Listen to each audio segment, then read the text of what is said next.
Huge SEC crypto news. The SEC is going after Coinbase, citing 9 cryptocurrencies that are securities on the exchange platform.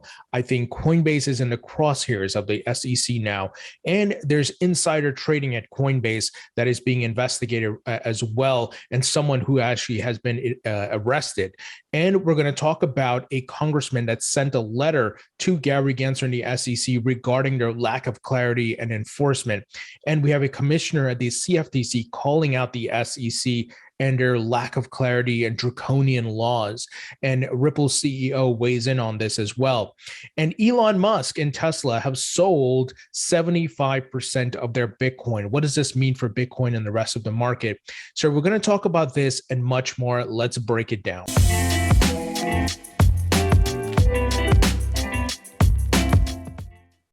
Welcome back to the Thinking Crypto podcast, your home for cryptocurrency news and interviews. If you're new here, please hit that subscribe button as well as the thumbs up button and leave a comment below. If you're listening on a podcast platform, please give me a 5-star rating. Quick word from our sponsor, and that is Link2, which makes private equity investment easy. Link2 allows individual accredited investors to be able to invest into crypto companies and tech companies ahead of IPOs. So essentially, you're getting equity shares and you can make money on both sides. You can hold the crypto tokens, but also invest in the companies building the infrastructure of the market. So some of the companies in Link2's portfolio includes Ripple, BitPay, Abra, Uphold, and many more. So if you'd like to learn more, please visit the link in the description. All right, guys, let's start off with Trey Hollingsworth, who serves the Indiana's 9th district. He tweeted out, "I wrote to Gary Gensler urging the SEC to withdraw SAB 121. Hiding such a major change to the custody of digital assets is unacceptable. I'm thankful for the support from Warren Davidson and my other financial services colleagues." Read the letter. So I'm not going to read through everything here, guys, but we're seeing almost every month now, a new member of Congress is coming out and sending letters to Gary Gensler and the SEC, calling out the SEC publicly. This is great. We're seeing more folks awakening to the lack of clarity and the use of enforcement and draconian rules and laws from the SEC, which is stifling innovation. So great sign. I'm very happy about this. And I hope this trend continues. And I think it will, especially with members who are in contact with Warren Davidson, Tom Emmer, and so forth, and many of the GOP members who have been calling out the SEC publicly, as we saw in the hearing just this past week. Now, with that said, Ron Hammond, who I recently interviewed, we talked about the SEC situation. He responded to the Congressman Trey Hollingsworth saying, "While stable coins may be the most prominent issue at the moment, accounting standards for digital assets is another policy issue gathering a lot of attention on the Hill." Here's a good letter from Representative Trey Hollingsworth and Warren Davidson highlighting their concerns with the SEC's SAB 121. So great letter, great information here. And once again, we want to see more of this. Now, here's where things get a little tricky, guys. So there's insider trading at Coinbase. And for years, we would talk about this, and many of my OG subscribers know we talked about how certain coins will start pumping ahead of like Coinbase listing them and so forth. And people were saying, "Yeah, there's something fishy going on here." Well, there was. Coinbase, they actually addressed it, but here's what happened. SEC charges former Coinbase product manager with insider trading. Ishan Wahi repeatedly tipped the timing and content of upcoming listing announcements to his brother Nikhil Wahi and his friend Samir Ramani, the SEC claims in the complaint. So that is one thing that is good, right? You want to stop insider trading. You want to stop illegal activities. You want to stop pump and dumps. And I want to make sure that's clear. I'm for the SEC stopping scams and illegal activity. Absolutely. What I don't like is them going after legitimate projects and companies and shaking them down for settlement money and unfairly targeting specific crypto projects, right? Many who have come into the SEC trying to work with them, and the SEC is taking the information and using it against the companies. So part of that, guys, is that Coinbase also put out some recommendations for regulations from the SEC saying, hey, okay, you also in that investigation named 9 digital assets, which are securities. And let me give you the details there, but you haven't said why, and you haven't provided additional information. So the SEC calls 9 crypto securities in the insider trading case. The SEC and the DOJ brought insider trading charges against 3 people Thursday, but assertions cryptocurrencies are securities may hold greater implications. So what has Attorney John Deaton and folks in the XRP community been saying?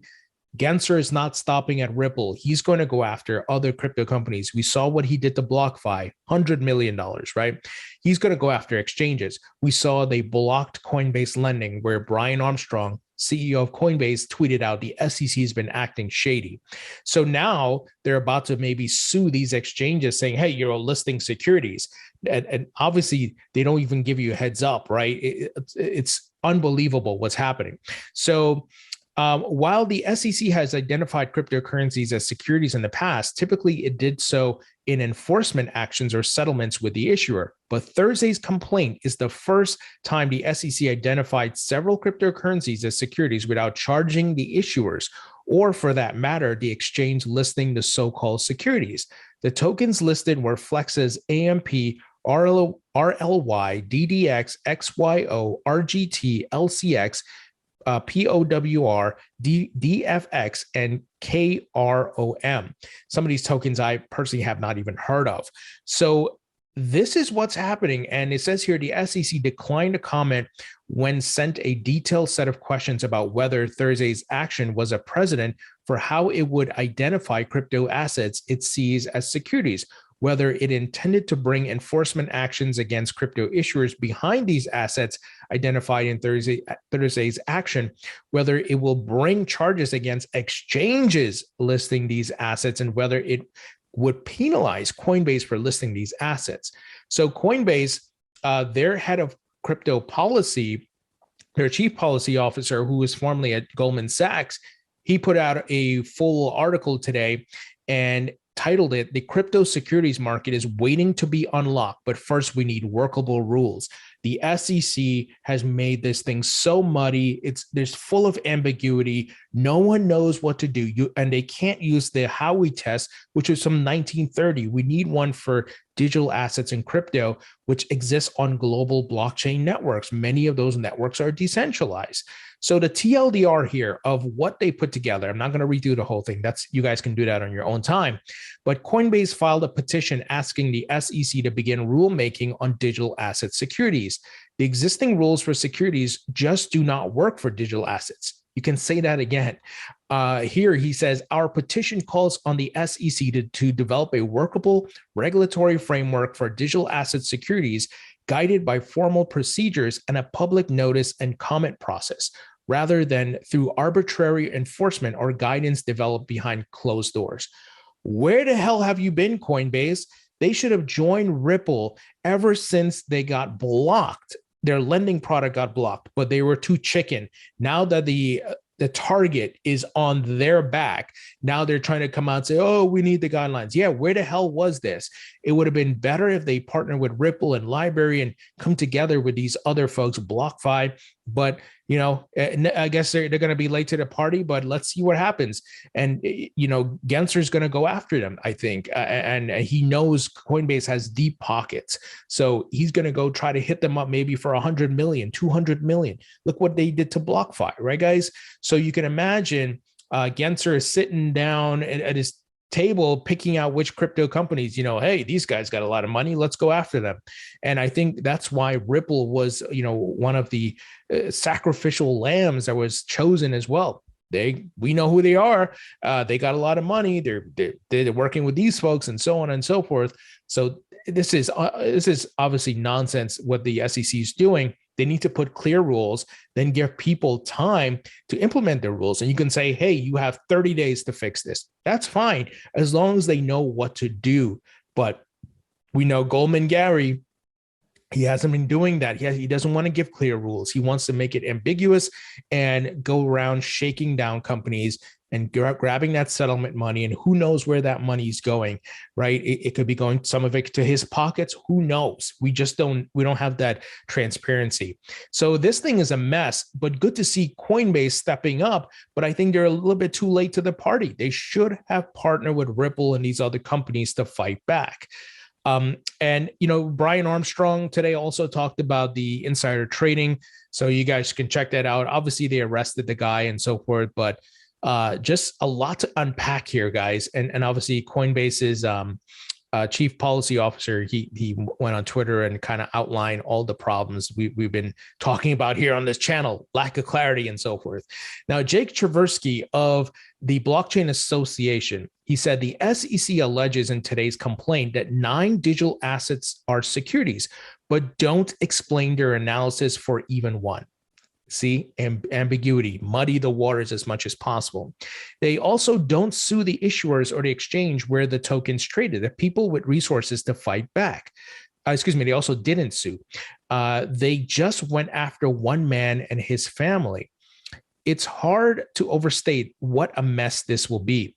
The SEC's jurisdiction turns on whether these assets are in fact securities. This means the case may require 9 mini trials, one for each asset, to resolve their security status without the issuers or the exchange to defend any. This is just a mess, man. Gary Gensler, I don't know if he thrives in chaos, but this is chaos right here. Now, here's another really impactful item that came out today. Shout out to Caroline Pham, Commissioner Caroline Pham, who's of the CFTC. I will be interviewing her soon, along with Commissioner Hester Peirce of the SEC. She put out a statement today about the SEC regulation by enforcement and CFTC authority. And Brad Garlinghouse from Ripple tweeted out that letter and or the statement, and he said, powerful words from Commissioner Pham. Regulatory clarity comes from being out in the open, not in the dark. That's a quote from her statement. Brad Garlinghouse added, unfortunately, the SEC seems more than content to operate in the latter. So once again, ambiguity, muddying the waters, right? Goldman Gary in the dark, just picking out companies that he can go around shaking down. So she put out a full statement here saying the case versus Wahi is a striking example of regulation by enforcement. The SEC complaint alleges that dozens of digital assets, including those that could be described as utility tokens and or certain tokens related to decentralized autonomous organization, DAOs, are securities. So obviously calling out the SEC. This is great. So we got the CFTC saying, hey, no, this is not going to fly. And some of this has to come under our territory. So Gensler is going to feel the pressure. And as we highlighted in yesterday's video and the ones before, it looks like the Republicans are going to win in the midterm elections, and they're going to have more power. And we know the GOP financial committee, they're going to be going after Gensler and the SEC, right? If you haven't seen my interview with Ron Hammond of the Blockchain Association from yesterday, check it out. We talk about this. So Gensler is walking on a thin rope here. And he even has apparently Congressman Brad Sherman in his back pocket, because all of a sudden Sherman's going around talking about XRP. And here's what he said, he tweeted out, Fox Business has it somewhat wrong. I often speak to SEC Chair Gary Gensler, sometimes about crypto. Most likely they've been talking a lot lately, but never regarding XRP. Yeah, right. I don't believe that for a second. He said, only conversation I've had with an SEC official regarding XRP is testimony of Director Gabor Grewal. And yet he opened in his statements at the hearing just this past week, earlier this week, he opened his statements talking about XRP. So right away, this man is, you can tell he's lying, because before he was talking about mongoose coin and hamster coin. Then all of a sudden he's laser targeted and focused on XRP. Wow, interesting. This guy is something else, man. Like I said in the videos earlier this week, 3 Ps in a pod: Gensler, Elizabeth Warren, and Brad Sherman, the tribunal of crooks here. Now, LBRY, obviously, their lawsuit is still ongoing, and they tweeted out about, their court hearing that happened this week as well. They said, this is what the SEC argued in court yesterday. It doesn't matter if 75% of purchases are for utility. It doesn't matter if the work isn't being done by the seller. It doesn't matter if the seller never uses investment language. All that matters is you sell and the number moves. They said here, we're not sure when the transcripts from the oral argument come out, but we'll share them as soon as they are. What the SEC argued is unbelievable. Oh my goodness, guys, I can't read today, and needs to be read to believed. So even the folks at LBRY are like, this is just a mess. It's nonsense from Goldman, Gary Gensler, and the SEC. All right, let's jump ahead to some other news. So Elon Musk, man, it's never a dull day with Elon Musk. So Tesla, in their Q2 earnings report, they stated they dumped 75% of their Bitcoin holdings. And I read into this, on its face, it may seem like, oh no, Tesla is getting bearish and Elon's bearish on Bitcoin. They don't like Bitcoin anymore. That's actually not true. So Elon said the reason why they sold this is because of the economic reasons and the pandemic shutdown of factories in China and so forth. They needed liquid cash. Essentially, it was a fiscal move that they are concerned with the economy, with manufacturing, with supply chain, with all the stuff we're dealing with today. They needed to make sure they had some liquid cash. So they did that. They still hold a good amount of Bitcoin, obviously, on their balance sheet. But what was interesting, and I tweeted about it, Bitcoin held up really strong against this news. I thought when I saw this news, I was like, oh boy, here comes $15,000 Bitcoin. Bitcoin held up. Don't get me wrong. The price, as I've been saying, after the relief rally, will most likely go down, and we'll probably see lower lows, but it didn't tank on the news of Tesla selling. That's a very good sign, my friends, because we've seen Elon and Tesla, the effect they've had on crypto. Yes, Elon helped pump it, but he also helped crashed it. And we don't want that. We don't want one guy to be able to move the market like that. And I like Elon and I want to interview Elon, but I don't like, the fact that he's able to do that. So this is a good sign. And Elon did say that they're open to increasing their Bitcoin holdings in the future. So they're definitely going to probably buy the dip, but this is certainly a fiscal move. And look, the Tesla stock was moving pretty significantly. It was up as a result, and it really helped to balance out their books and put them in the green or the black, if you want to call it that. So definitely a big time fiscal move. Elon, this is a fake Elon that I was going to put here, but this fake Elon tweeted out, and I thought it was funny. Everybody said I was fat, so I sold all my Bitcoin. It's been the recent photos of Elon on a yacht with his friend or something. So he's getting hit with a lot of jokes. Finally, guys, KuCoin, the exchange, has raised $10 million from Susquehanna International Group. My goodness. It's one of those days, my friends. So guys, that's the news. Let me know what you think. What a mess with the SEC. I'm glad Coinbase is finally waking up and stepping up here and trying to go after the SEC now. And they better partner with these other companies like Ripple and LBRY and whoever else, because Gensler is not going to stop. I hope all the exchanges come together and form some sort of committee, pool their resources together, that if any of them get hit with a lawsuit or from Gensler, they can come together and fight, right? We got to band together. And I hope this industry, these people can wake up and pool their resources together, because that's the only way we're going to win. Gensler is begging for more money from the government, and he's just going to continue to move until Congress is able to act. So anyway, guys, let me know what you think. Leave your thoughts and comments below. Hit the thumbs up button, share this video, and I'll talk to you all later.